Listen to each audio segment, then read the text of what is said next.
మల్కాజ్గిరిలో ఇందిరమ్మ ఇళ్ల కోసం 75,000 మంది అప్లై చేసుకున్నారు. వారికి ఇండ్లు వచ్చేలా చూడాలని, పేదలకు ఇల్లు వచ్చేలా లోకల్ కాంగ్రెస్ నాయకులు కృషి చేయాలని మల్కాజ్గిరి ఎమ్మెల్యే మర్రి రాజశేఖర రెడ్డి అన్నారు. మహాత్మాగాంధీ వర్ధంతి సందర్భంగా మల్కాజ్గిరిలోని గాంధీ పార్క్లో వారి విగ్రహానికి స్థానిక ఎమ్మెల్యే నాయకులతో కలిసి నివాళులర్పించారు. ఈ సందర్భంగా వారు మీడియాతో మాట్లాడుతూ ప్రభుత్వం ఉంది కాబట్టి కాంగ్రెస్ ప్రభుత్వం అధికారంలోకి వస్తే రేషన్ కార్డులను అందిస్తామని, 2,500 మహిళలకు ఇస్తామని తెలిపారని, ఇలా ప్రతి పథకాన్ని నిష్పక్షపాతంగా సర్వే చేసి అర్హులు ఇవ్వాలని, హామీలు నెరవేర్చాలన్నారు. రేషన్ కార్డుల విషయంలో నిరుపేదలకు కూడా తెల్ల రేషన్ కార్డులు నుంచి దూరం చేయడానికి ప్రభుత్వం చూస్తుందని, అలా చేస్తే ప్రజా ఆగ్రహానికి గురికాక తప్పదన్నారు.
అమలు చేయాలి ఆర్గానిక్ వెంటనే. జై తెలంగాణ. మహాత్మా గాంధీ జోహార్ తెలంగాణ మన వీరులకు. అమలు చేయాలి ఆర్గానిక్ వెంటనే.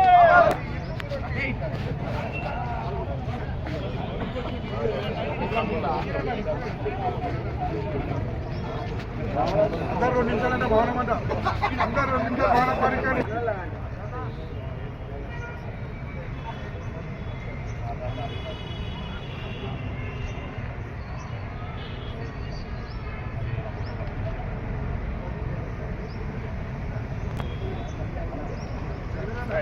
జోహార్ మహాత్మా గాంధీకు.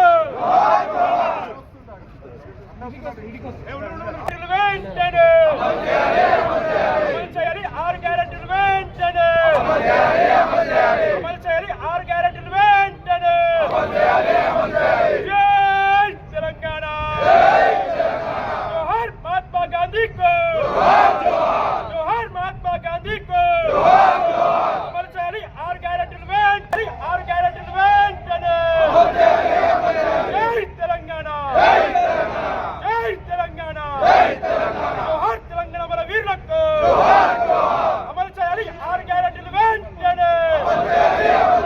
అమలు చేయాలి 6 గ్యారెంటీలు వెంటనే. జోహార్ తెలంగాణ. అమలు చేయాలి ప్రభుత్వ హామీలను వెంటనే. అమలు చేయాలి ప్రభుత్వ హామీలను వెంటనే. జై తెలంగాణ.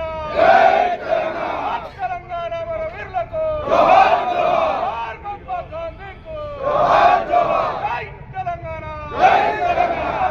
ప్రభుత్వ హామీలను వెంటనే.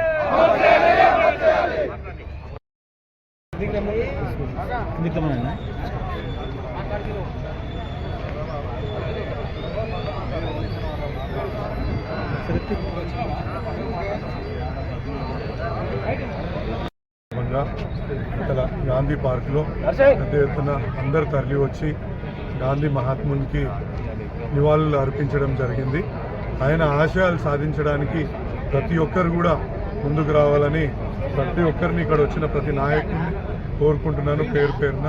అదేవిధంగా ఇవాళ మనకి ఇందిరమ్మ ఇండ్లు ఏవైతే 75,000 మంది ఏదైతే అప్లై చేసుకున్నారో మన మల్కాజ్గిరి నియోజకవర్గంలో వాళ్ళందరికీ కూడా ఇందిరమ్మ ఇండ్లు రేవంత్ రెడ్డి ప్రభుత్వం ఇవ్వాలని కోరుకుంటున్నాను. అదేవిధంగా ఇక్కడ స్థానిక కాంగ్రెస్ నాయకులను కూడా ఒకటే విన్నపము, ఇలా ప్రభుత్వం మీది ఈ 75,000 మంది ఎవరైతే పేదలు ఇండ్ల గురించి అప్లై చేసుకున్నారో ప్రతి ఒక్కరికి ఇండ్లు వచ్చే విధంగా మీరు చూసుకుంటే తప్పకుండా ప్రజలు మిమ్మల్ని గుర్తుపెట్టుకుంటారు, లేకపోతే ప్రజాగ్రహానికి గురి కావాల్సి వస్తుందని చెప్పేసి నేను చెప్తున్నాను. అదేవిధంగా ఇవాళ సుమారు ఒక 5,000 మంది రేషన్ కార్డుల గురించి, తెల్ల రేషన్ కార్డు వైట్ రేషన్ కార్డుల గురించి కూడా అప్లై చేసుకోవడం జరిగింది.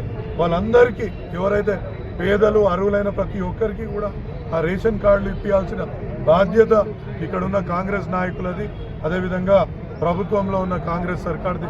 కాబట్టి వాటిని అన్నిటిపైన చర్యలు తీసుకోవాలని, ఏదో సాకు చూపి ఏదో మాటలు చెప్పి ఏదో ఒకటి చెప్పి వాళ్ళని లబ్ధిదారులని తీసేసి వీళ్ళకి ఇల్లు లేదు, వీళ్ళకి జాగా లేదు, వీళ్ళకి ఇంకోటి లేదు అనుకుంటా చేయడం చాలా తప్పు. ఎందుకంటే ప్రభుత్వ అధికారుల చేతుల్లో పెడితే వారు కనీసం ఎక్కడైతే ఆ 360 డిగ్రీస్ అనే సాఫ్ట్వేర్ని తీసుకొని దాని ద్వారా చూసి చాలామందిని ఎలిమినేట్ చేస్తున్నారు.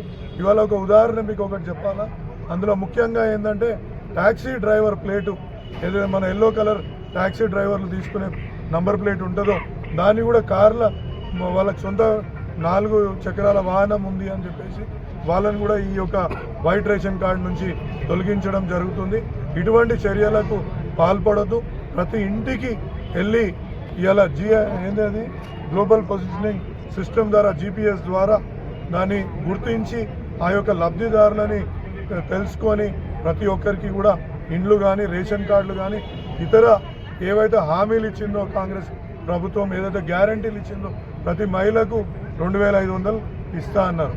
ఇవాళ ఇక్కడ ఉన్న ప్రతి ఒక్క మా మల్కాజ్గిరిలో ఉన్న ప్రతి కాంగ్రెస్ నాయకుడిని విన్నవించుకుంటున్నాం, మీరు ప్రజల పక్షాన నిలబడి వీటిని అన్ని ఇప్పియాల్సిందిగా కోరుతున్నాం.